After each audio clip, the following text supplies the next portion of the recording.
Welcome to Raiders Roundtable, brought to you by America First Credit Union. JT along with Q Myers. Lincoln Kennedy will join us here in our next segment. And Q, the Raiders got a much-needed win, 38-20. It was a dominant performance in the fourth quarter, right, and the Raiders put a very testy Texans team away, and the big thing is they built momentum going forward. They really did, and the thing about it is in the fourth quarter, 21-0. That was the score for the Raiders, right? That's really dominant, and Josh McDaniels talks about being the best that you can be and playing at the best when it's needed. It was needed in the fourth quarter. They were down going into the fourth quarter, but found a way to put up 21 points and go ahead and get that victory, like you mentioned. Needed a big-time victory. Yeah, it was a must-win. It's tough to do what we do and say must-wins this early in the season, but the Raiders were coming off a bye week, and they had to win the game.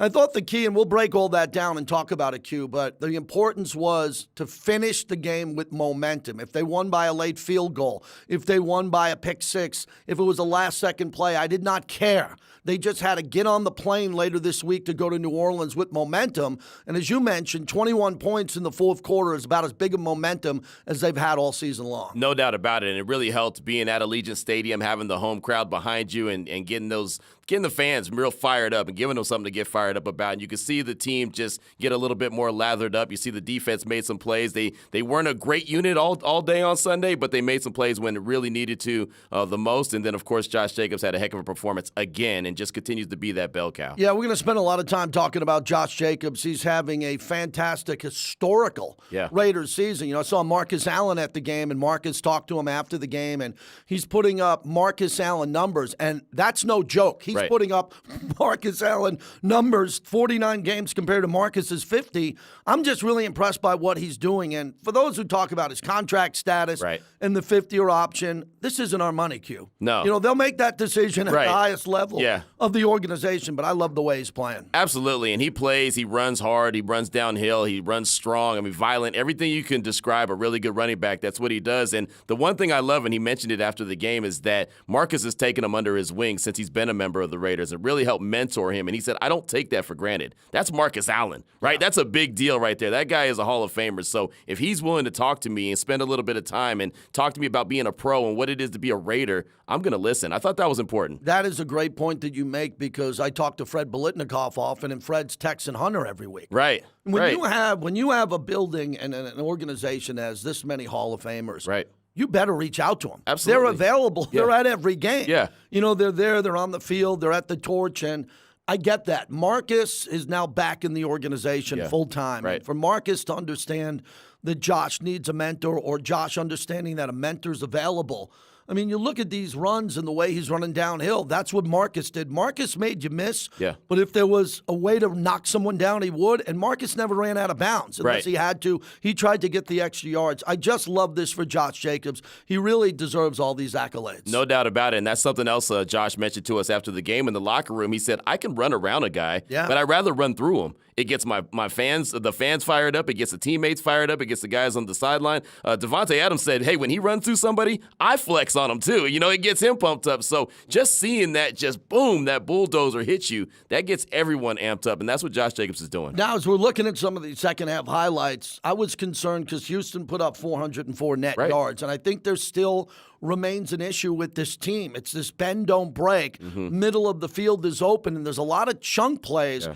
But as we talked about, this is a team now we can't complain about big plays. And they had a scoop and score earlier in the year, and then they had the pick six with Harmon as it's coming up here. So I like the fact that the defense is making big plays, but they have to get better, Q. They have to get a lot better. They have to tighten up, right? Yeah, Davis Mills is not a very good quarterback, and he got comfortable on Sunday, right? And that kind of concerned me during the game, thinking, hey, man, if this guy believes that he can make every throw, he's going to make every throw. So you saw him make some big plays, but to your point, the Raiders defensively had not scored a defensive touchdown in a long time. And then Amik Robertson got the scoop and score, and now you saw Duron Harmon with the pick six. That's impressive. It comes in bunches. So hopefully for the Raiders in that defense, it continues to come in bunches. Look at Colton Miller on that play, as he just was a freight train leading the way there. But when you take a look at Mills, again, right there is a good example that someone's wide open because of the zone coverage, and the zone coverage doesn't pick up the receiver over the middle of the field, and you're seeing a safety or a corner in between a linebacker trying to react a little bit too late, and I think Patrick Graham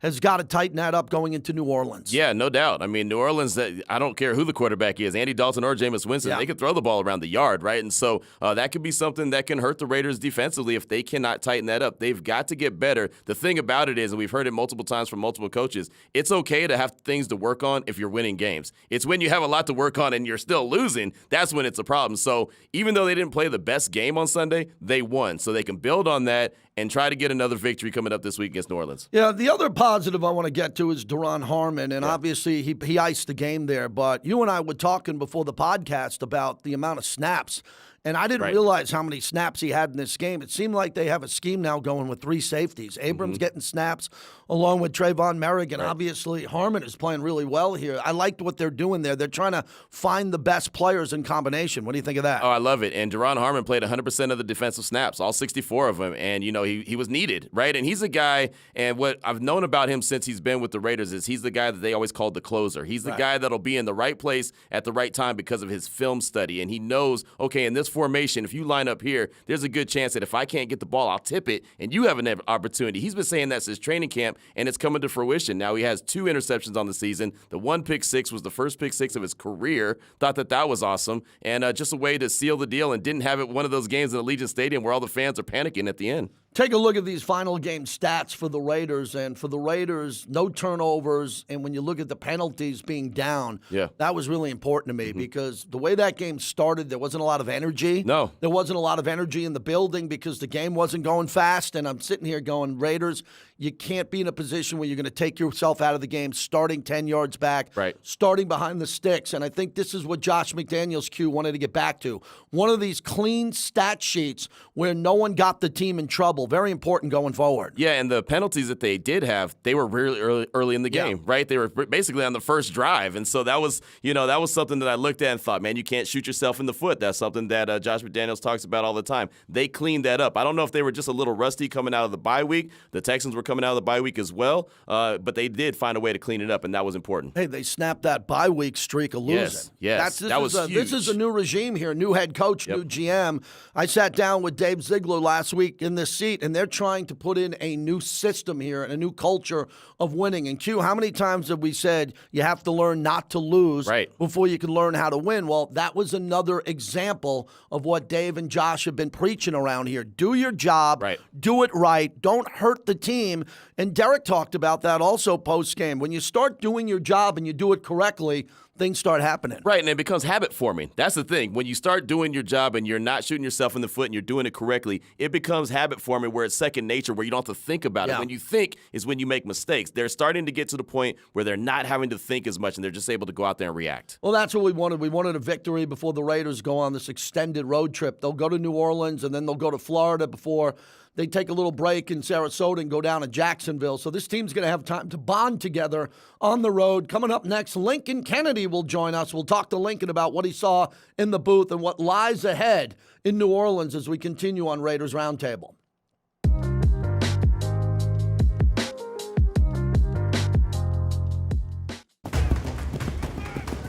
When you're a part of a team, there are expectations. And one of the things I expect from my team is trust. I work hard to win, and I trust my team to work hard too. That's why I feel good about America First Credit Union. They're my financial team, and I trust that they'll always be there for me and my community. I'm Hunter Renfro. Join me and the America First team today. 60 years in the making, the Raiders now have a permanent place to call home, and the doors are open to get a world-class behind-the-scenes tour of their new home. An attraction unlike any other in Las Vegas, Allegiant Stadium. The Las Vegas Raiders invite you to experience the expertly guided tour that includes exclusive access to areas restricted to only football players, coaches, and staff. For more information, visit AllegiantStadium.com/tours.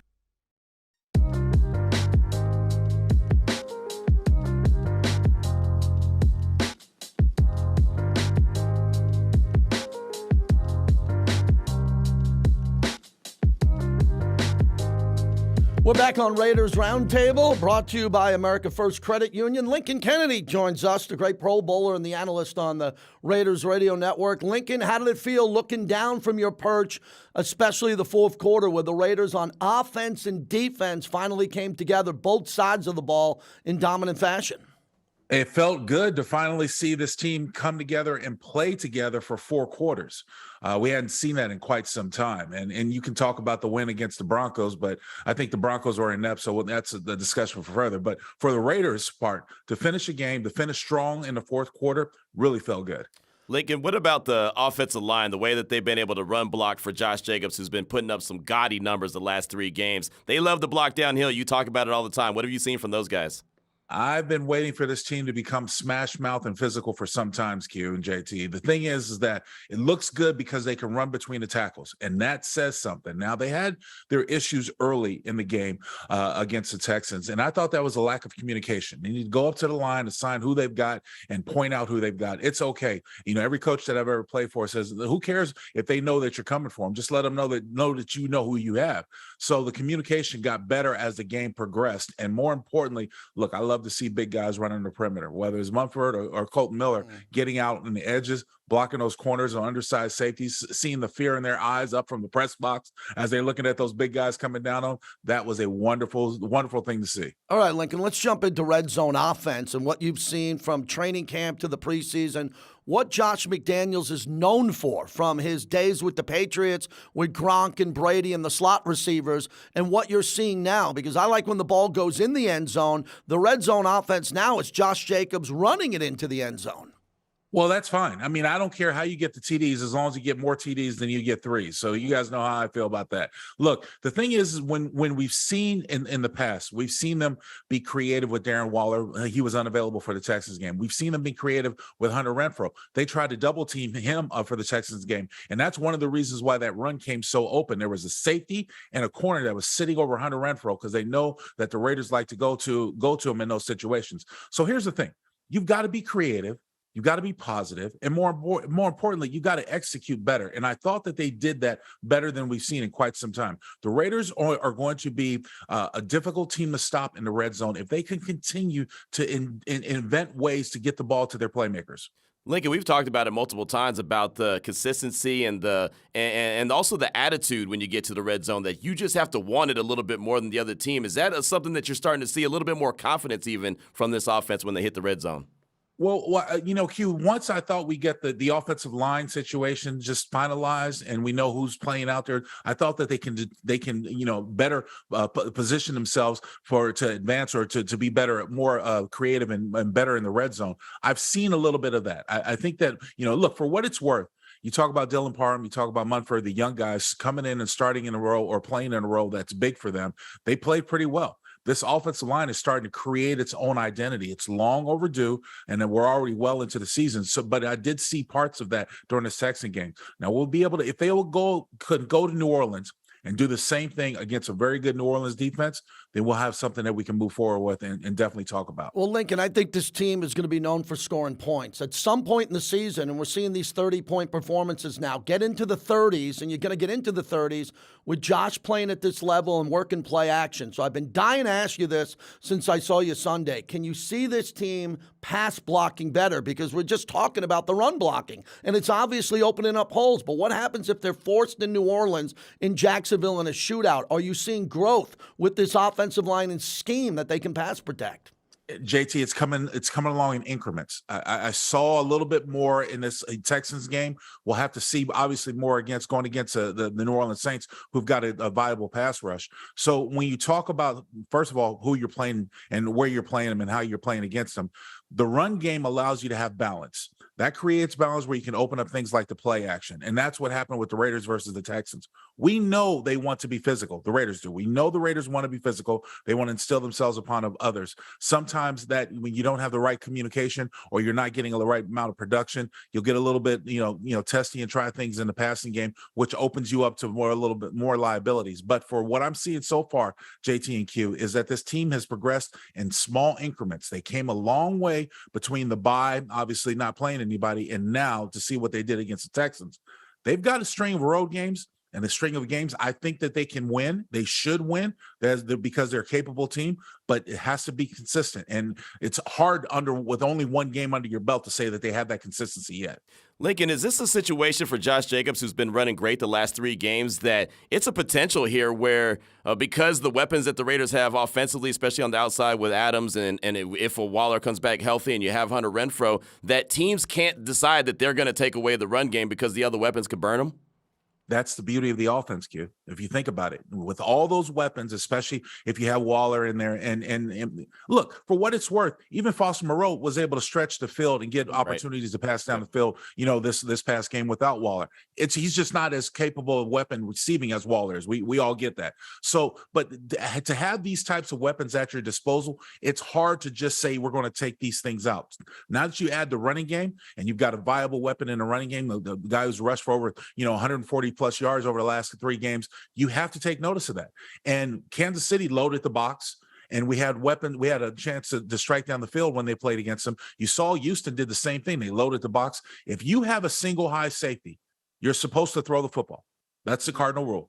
Single high safety, you throw the football. You have 2 safeties, you run the football. Because you can have that balance, whether you have all your weapons at your disposal, makes this offense that much more viable. You just have to have the consistency, like JT was talking about, in the run as well as the pass block. And when you do that, Lincoln, as we stay with Josh Jacobs, you're a great player in this organization. When you see and hear what Marcus Allen had to say, and you played and blocked for some great running backs, and you know the legends who played before these great players, including Josh Jacobs. What do you think? I mean, I think this is great, as we touched on before you came on, that Marcus Allen's at the game with the owner. He's in the locker room right after the game mentoring him. Josh has got a smile on his face because Marcus Allen is in the locker room and in the tunnel with him. I think this is an important moment. We've been looking for moments to build on after the 1-4 start. Is this the moment, a home win as they get on the road with maybe one of the more a top 5 MVP candidate in the league this year in the AFC? Well, let's put it this way, Jacob. Josh Jacobs, when he was drafted, he came out a year early out of Alabama. Yes. Most people, including myself, thought that the Alabama running backs, when they came out of Nick Saban's program, were often used up when they got to the league, didn't have as much run. Mm-hmm. And in the first 4 years for Jacobs, he was marred by injuries but he was still consistent as much as he was out there. I love the young man's heart. I love his determination. I love his passion. He's running for a contract, and he's been running this way all season. He was running this way in preseason when he was out there, running hard, not easy to bring down. The first tackle, always falling forward. These are all the qualities that you look for in a back. And this past Sunday against the Texans, we saw Josh Jacobs run with a sense of determination that if he was going to have to take this team on the back, he was going to do that. And that's very, very good to see, guys. And I know you guys enjoyed watching it as much as I did. Not only the performance of the offensive line, but just to see him bounce up after he took so many hits and the way he finished the game after he started out so strong. No doubt about it. And Lincoln, had to ask you defensively, Duron Harmon, we've seen the Raiders over the years. They have not come up with a bunch of defensive plays, and especially scoring. We saw Meek Robertson earlier this season. He scored on the scoop and score. We saw the pick 6 on Sunday. How nice was that to see the guy that they call the closer go out there and make the play? Well, what's good is when you're sitting back there, as Harmon is as basically a defensive center fielder, he's supposed to watch the quarterback, read the eyes of the quarterback, and he did just that. That pick 6 came in huge. And look, the thing that's refreshing, guys, is that this defense doesn't get a lot of turnovers, period, let alone pick 6s or a scoop and score like we had with Robertson early. So that's just refreshing to see as well. If they can instill themselves, if this Patrick Graham defense decides to take over and can slow down offenses, I'm not saying you're going to pitch shutouts like the 85 Bears or anything like that, but if they're capable to go out there and show people that they can slow them down, force other teams to have to settle for 3s or try for 3s rather than touchdowns, this is going to be a hard team to beat. All right, Lincoln, let's go back to early in your career when you come in with Atlanta as a high pick. You play in New Orleans at the Dome. You've broadcast there. You've played there as a Raider. Walk me through what it's like. The fans love it because it's Bedlam and it's Bourbon Street, and Raider fans like to travel to the best spots to have a good time. But as a player, what is it like in that building when it gets really loud, to the point where you can't hear your quarterback? You're working on quick snap counts. You're trying to figure out with hand signals what's going to happen. What are the challenges for the Raiders as they prepare for New Orleans inside? Well, it's a difficult place to play. It reminds me, I did play New Orleans with Atlanta, and I also played in the Kingdom when the Seahawks were in our division and up in Seattle. And that was a hard place to play. The place gets loud, and we have rowdy fans. It's difficult. So you have to go back to your silent counts. You'll go back to your center with the head bobs, all the things, the advancements that they've done to these days. But I think the Raiders have had enough of a sort of an audition. Playing in Kansas City, it was loud. It's always loud in Kansas City, so you can barely hear the guy next to you. It comes to nonverbal communication, and that's why solidifying the offensive line play is so important. There's a lot of nonverbal communication that goes on between the guys up front, and the more you get to know the guy next to you, the better off you are. So that's why communication is always key before and after the plays and stuff like that. Even on the sideline, it's a very difficult place to play. But I will say this about New Orleans: in 2016, when we went there, Del Rio was the coach. The Raider Nation took over Bourbon Street. They were on the double-decker buses. They were yelling Raiders down, all that stuff. It was a great time. I think you might see a lot of that this time when we go back to New Orleans. But you think about it this way, guys. It's Halloween. Who does Halloween better than the Raider Nation? No right. one. Yes. So you can only imagine what's going to go on in the Big Under right there, down in New Orleans. So I'm looking forward to it, and I'm hoping the team can respond by getting a big win. Yeah, it's going to be one big party, big celebration out there on Bourbon Street. I can only imagine what that's going to look like. Now, you talked about the offensive line and getting used to playing with the guy next to you. And, of course, they've had the inconsistent offensive line. But what I've seen the last two games, I've seen Duron Harmon lined up right now at the left guard spot right next to Colton Miller. And they look like that they're really gelling right there with a 1-2 punch. What have you seen from those two guys in particular? Well, if I'm not mistaken, Q, wasn't Barrs the left guard next to Colton Miller and Dylan was right guard? He was. If I'm not mistaken, and he might be. No, Barrs is over at the right. Yeah, Barrs at the right spot now. I do know this. As far as Duron Harmon's come, the team has been high on him since they drafted him, and everyone in the locker room has spoken positively of his work ethic and just how far the young man has come. Just going out there with the tenacity of playing hard, no matter who you're playing against. And let's not forget, we always make mention of the defensive ends around the league. There's some damn good defensive tackles in the league. Right. And so this young man has taken on some of the best so far, has come along, whether he's playing right guard or left guard, it doesn't matter. I'm glad that they seem to have a little bit of more of a thought pattern and a consistency on how they're going to develop this offensive line, no matter who's out there. Jermaine Illuminor still struggles in my opinion, but he didn't finish the game. Munford went out there for right tackle for majority of the second half, if not the entire second half. So just coming along, they got to come along and they got to develop. We know what we have in our left tackle. You know what you have in your center. It's been the guards and the right tackle spot that has been the biggest sort of concern, and this team has come a long way to try to develop them.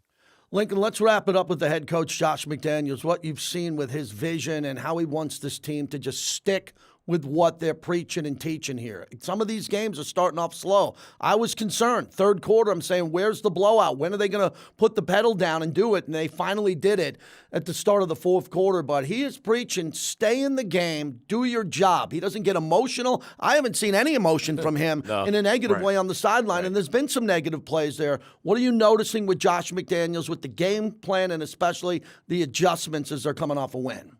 Well, the adjustments are huge. Okay. Because what we saw in the second half was different than what we saw in the first half. So the adjustments are huge. And more importantly, when you script, most coaches that I've known script the first 20 plays, when they don't sort of get after it the way you want to. Now, let's face it, the Raiders have been successful with their opening drives. They've scored points. Has been a whole lot of touchdowns, but they've scored points. So it kind of sends a message. But to your point, JT, staying with it and making the adjustments, I think that's absolutely key. There were early parts in the season where I thought the Raiders became too predictable. Oh, we're going to try to get the ball to Devontae Adams. Oh, we're going to try to get the ball to Darren Waller. And try to force that issue, especially when opposing defenses wanted to take it away. What I saw this past weekend against the Texans, especially in the first half, they were having trouble running the football because they had trouble communicating on the offensive line. You saw too much penetration from white shirts. Josh Jacobs was making cuts in the backfield the moment he got the football. That's not supposed to happen. The offensive line is supposed to take care of the front seven. So they had to do a better job of communicating and differentiating who's got whom on that offensive line. They did that in the second half. So that shows me there's an adjustment. As far as the passing game goes, they're finding different ways to get the ball to Devontae Adams, which is key.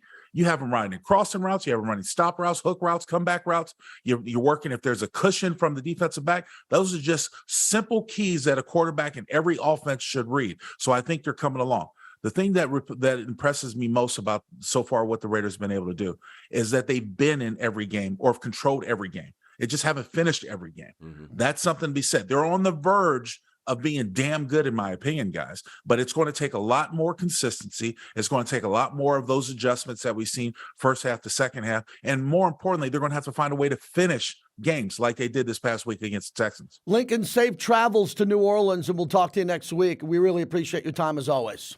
Sounds good, guy. Thanks for having me. The great Lincoln Kennedy. When we come back, we'll go around the league. It's Raiders Roundtable, brought to you by America First Credit Union.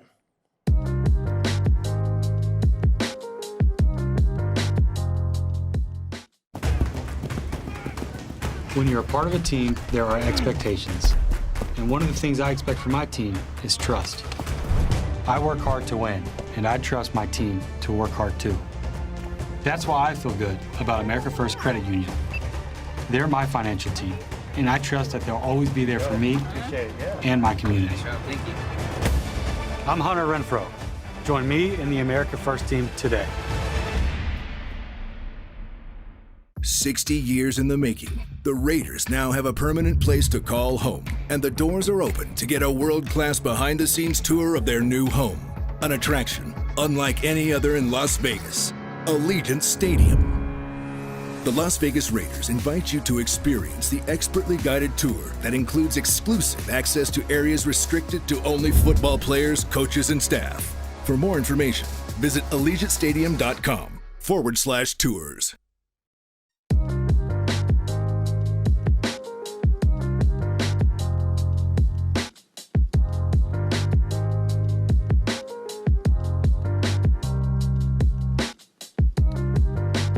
Thanks for coming back to Raiders Roundtable along with Q Myers. I'm JT. Thanks again to Lincoln Kennedy.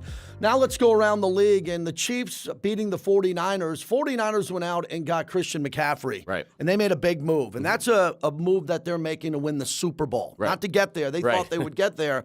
Then they ran into trouble. The juggernaut. We're used to that with Kansas City around here and how they can explode. Right, and I'm interested to see how the whole dynamic works in San Francisco now that you add a guy like Christian McCaffrey, who we all know is a very dynamic player, when healthy. Of course, you always got to put that asterisk out there. I'm sure Kyle Shanahan will figure out how to use them, but they're under the gun, man. They got to make it happen. Like you said, you don't go make a move like that just to try to get to the playoffs. You're going for the whole thing, and they've got to go ahead and make that happen. And they didn't look very good against Kansas City. And Q, I think we'll talk about this more in the weeks to come, especially with Dave Ziegler with the trade deadline coming. Yeah. I think the younger GMs and executives want to do deals. Yeah. They like draft picks, right. but they rather do a deal.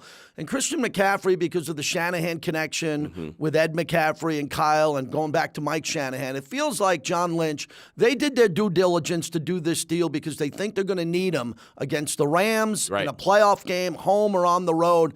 And look what Carolina did. They get rid of McCaffrey and Anderson, and they bounced back. So it's incredible. If you would have told me Carolina would beat Tom Brady and the Niners would get blown out in the second half, I didn't see that coming. No, I didn't either. And it's just how the league is, man. The NFL is a week-to-week league. You know, a lot of times when coaches either get fired or some big shakeup happens in the organization, a lot of times the team will go out and play really hard for whoever's out there. And so that's what Carolina did. But, yeah, Tampa Bay's in a weird situation. But, yeah, San Francisco, they got to figure things out, man. They're giving away draft capital. You know, they have a lot of players, but right now they're not looking so hot in the NFC West. Right now everyone's looking up at the Seahawks. A lot of people thought the Jets would beat the Broncos, but the Jets suffered two devastating injuries to their team. Big-time injuries, but I like the way they played in this game. They dominated the line of scrimmage, and we were talking about Nate Hackett, the head coach, and I think the first-year coaches, even when they're struggling, deserve the season. For sure. They deserve an opportunity in the offseason to kind of fix their ways, but the Wolves are at the door, man, in Denver. Those fans want him out as the coach. Well, yeah, and the reason is because they were talking so loud as soon as they got Russell Wilson and you heard the whole Not Let's just Ride them. thing. Right. Radio host, everybody loved Denver. Yes. 10.5 win total. They're my pick for the Super Bowl. Right. I thought people were out of their mind with that pick. I did too. And Nathaniel Hackett was a main reason, not because I didn't think he was a good coach. It's just he was a first-time coach. Yeah. So I just wanted to see how it was going to work. And right now you're looking at Pete Carroll and the Seahawks and thinking maybe they were onto something when they decided to let Russell Wilson go. Well, the thing about Russell Wilson, I'm going to give him some credit here. I think he's going to figure it out. At some point, he's going to get going. But what he does is he doesn't run the way he used to. Right. So he used to take off and run on third down. How many times did you see Russell Wilson on a 3rd and 11, 3rd and 10, 3rd and 9, just run for a first down because everybody was downfield. Right. And he would see it and take off. It looks like he's a little bit hesitant, Q, and he doesn't want to run. And when he doesn't run, that really hurts him. But the Jets suffered 2 injuries. But, when we look at the future for the Raiders and how to chase possibly the wild card, right. The Jets are there. Absolutely. And I don't know if they're going away anytime soon. I don't think they are. They had a really good draft, in my opinion. Of course, you never really know how the draft is until about a year or two down the line. But from what we've seen from the early returns with Sauce Gardner and Breece Hall, who unfortunately suffered the torn ACL, he was a heck of a rookie running back. Think he's going to be a great one. They have some really good players, and they believe, they have confidence, and they're playing tough for their coach, Robert Saleh. The thing I continue to say is, how do the Chargers have 4 wins? Right. I look at the Chargers, and they're playing as poorly as any team out there. Right. But they banked 4 wins. Yeah. And they got including one injuries. against the Raiders. Right. And J.C. Jackson now is out for the year, Mr. Interception. Yep. That was a really big pickup for them, along with Khalil Mack and the players that they have there. I tell you, the coach is a problem there, and the Seahawks with Geno Smith, they are running the ball without Penny, and they just are winning the line of scrimmage, too. I'm very impressed with what Seattle's doing. I am, too, and I keep saying every week I'm waiting for Geno Smith to be Geno Smith. Yeah. Right? Hopefully because it's against the Raiders. Against the old right, Geno, exactly. right? I'm just like, this has got to end at some point, right? But it's not. I mean, he's really going out there, playing good ball. He's not doing too much, but the recipe that they have in Seattle is working. And so maybe he's having a late career resurgence. I don't know. Like you said, if he does, let it happen after the Raider game, right? Well, he is playing well, and Pete Carroll's a hell of a coach. Yeah, and he they is. had a vision there and what they wanted to do. But let's stay with the Chargers for a second. The Chargers are looming, and the Raiders get the Chargers at home down the line. And that's a game, if the Chargers are still Jekyll and Hyde like this, it's one of those games as we look ahead that the Raiders have to win. For sure. And it could have been a Charger team that ran away. Yeah. And that might have been better than Kansas City. I believe more in the Chargers than I did Denver. Right. And I think eventually if the Chargers can get healthy, they'll have an outside shot at the playoffs. I thought that the Raiders and the Chargers were going to compete for that number 2 spot, right? And then someone has an opportunity to beat Kansas City, but they're Kansas City, so until proven otherwise, they're who they are. So yeah, the Chargers, they're always snake bitten with injuries. They have a lot of weird decisions that are made by the head coach on the sideline with all his analytics and going for it on 4th down, and a lot of decisions I think are wrong. But it just seems like they're still hanging around there. Well, as we look at the standings here, the Raiders are 2-4, 2.5 out. Kansas City 5-2. Kansas City won some big games. They won at Tampa Bay, and they won in Santa Clara against the 49ers. You got to give them credit, but the Raiders had them beat. Yep. They had them beat. Yep. That would have been a game that would have had them at 4-3, and the Raiders would have been a game behind. But as we look at Las Vegas here and what they need to do, they just have to stack wins, as we said a week ago, one at a time. I'm not looking at Jacksonville. I don't care about Jacksonville. I care about New Orleans. And as we talked about on Raiders Roundtable this week, who's going to be the quarterback? Could Jameis come back? Will it be Andy Dalton? Right. Will the Raiders be able to get after it? But with Cam Jordan and some of the players they have up front, I know it's not going to be easy. I'd love another 18-point win. I just think it's going to come down to a fourth quarter game. Yeah. And Josh Jacobs is going to either have to run out the clock or Derek from behind is going to have to make a couple of big plays to Devontae to close out the game. Right, and it could come down to the fact that the Raiders defense has to make another play because Kamara is playing some good ball. He's running well. He's always going to run strong. So I don't care really who's the quarterback, Winston or Dalton. They can get the ball to Alvin. How about Indy benching their quarterback, a future Hall of Famer, Matt Ryan? Right. What was that about? They said for the year, you take that week to week when you got a guy like that. And they're basically, I think the owner there basically went nuts and said, look, I'm going to get rid of everybody unless we fix this. So it's New Orleans, Jacksonville, Indy, Denver, and Seattle. Wow, when the schedule came out and I saw that, I didn't expect the Raiders to start off 1-4, but this is when I thought they'd stack wins. Maybe 4 out of 5 of these. I'm not going to predict every game's going to be a victory. We'll wait and see. There could be other issues there, but they sure have a chance here, Q, with what we're looking at and what our viewers and listeners are looking at to really get on the roll. They have a big opportunity. It starts this week with New Orleans. Of course, they're on the road, and they're going to stay on the road, right? And then head to Jacksonville. And I think one big key to this that a lot of people aren't talking about is the fact that Jacksonville plays this week against Denver in London. Great point. So when the Raiders play Jacksonville and they're already staying on the East Coast, they're waiting for them, and they're going to try to get their sea legs back. So the Jacksonville Jaguars are going to be a little bit a little kind of worn out from that trip, that long flight, and the Raiders are going to be there well rested. Yeah, you look at that again, and there's only one game in Allegiant, that Colts game, man. That's going to be a while away from Allegiant. No, man. It's 4 out of 5 on the road, winnable games, but they got to get it done. Tell everybody what's happening on Raider Nation Radio. Well, we'll continue to update you on everything that you need to know, all the injuries, anything going on with the team. We're going to update you from the morning tailgate, JT the Brick, myself, Unnecessary Roughness, 2 to 5, all day long. We got you covered, all things silver and black. We really appreciate you watching and listening. And remember, go to the YouTube page, go to Raiders.com, subscribe, like it, tell your friends about it inside the Raider Nation. And thanks for coming back to Raiders Roundtable, brought to you by America First Credit Union. Have a great week, everybody.